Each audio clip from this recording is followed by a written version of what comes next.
Hey guys, part 3, I guess, of my build for this 1842 Springfield smoothbore.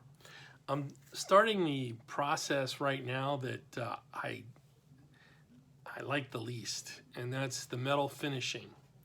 Parts like this nose cap, I've gotten that to the initial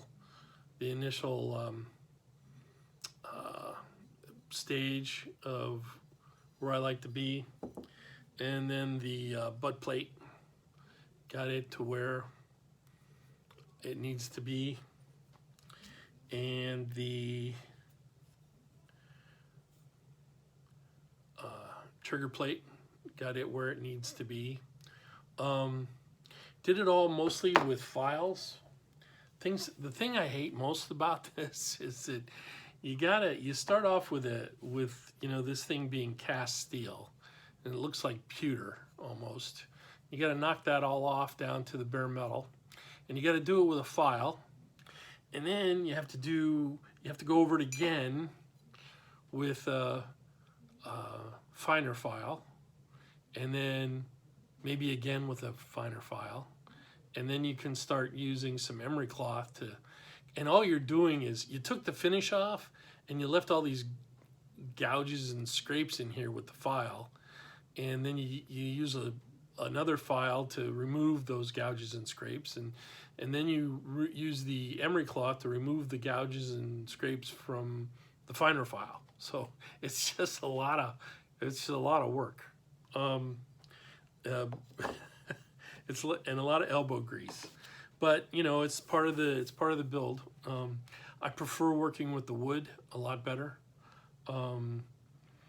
because it doesn't take that heavy-duty filing that the metal finish does. I would rather, now that I've done both, I would rather work in brass than steel. The brass is so much easier to finish. The cast brass parts are so easy to finish. The steel seems to be a little bit more hard, which it is. But anyway, that's where I'm at. I've got those 3 main pieces done.